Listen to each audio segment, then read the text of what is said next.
In this video, this is part 3 of my new playlist, flipping up the Tom Collins and giving you very simple inspiration for your homes, for your parties, for your pubs and bars, taking out a simple recipe and flipping it up.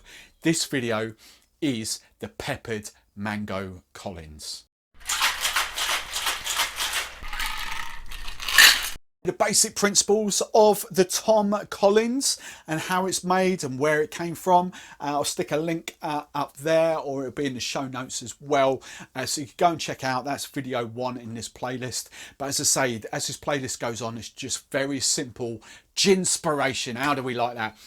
The world's most famous, most popular gin based cocktail, just showing you how to flip it up, create some wow drinks, some very different drinks, using things that you can quite easily find in your local supermarkets, or even these days online shopping. It's so easy now. So the peppered mango Collins, as always, I'm going to serve it up into my highball glass.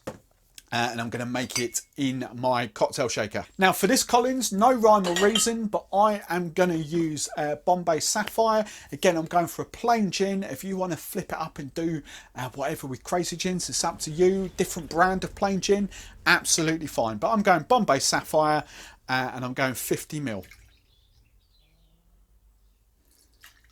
Then the next ingredient I want is my freshly squeezed lemon juice, and I'm going 25ml of lemon juice in here.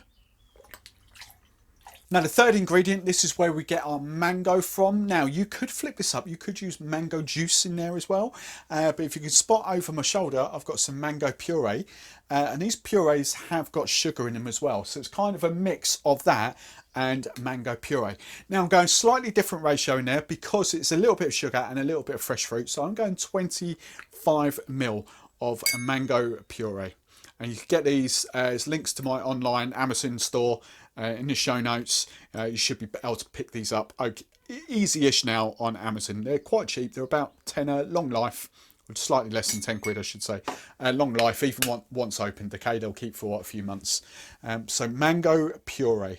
Now the next thing to do is ice up your cocktail shaker. So I'm going to fill that with ice, and then I'm going to ice up my glass as well. Then we're going to take our tin and we're just going to give this a hard, fast shake. We need to give it an even harder shake now because we've got the puree in there. So a good 12 seconds, hard shake. Right then, so we've got the mango part of our Collins. Now where does the peppered part come from? Well, some of you gin lovers might have cottoned onto this straight away, but for this I'm going a tonic water, and this is Merchant's Heart pink peppercorn tonic water, which is lovely. Waitrose sell this in cans, in Ocado, and 150ml cans. I think online wholesalers do this as well, but trade, definitely trade, you'll get the bottles like this. It's a little bit more expensive as a tonic water than your Schweppes and your Fever Trees, but it is lovely.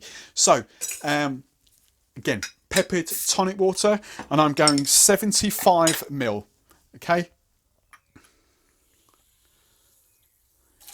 Now, as I've mentioned in the previous videos in this series, the whole reason I put my mixer, my soda, my tonic water in the tin is to save me that extra step of stirring in there. Once you pour that into there, you don't need to stir it because it's already mixed. So I'm just going to strain this over fresh ice.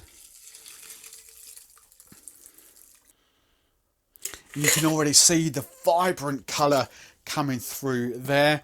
Garnish wise, again, go crazy. Even a sprig of mint would work well in there, but I'm just going to stick to traditional just with this because I've cut up an orange, so I'm just going to use all the orange wedges. So an orange zest, and then cocktail cherry, maraschino cherry, and then serve it with a straw. And that is my mango and pepper, or peppered mango Collins. Cheers.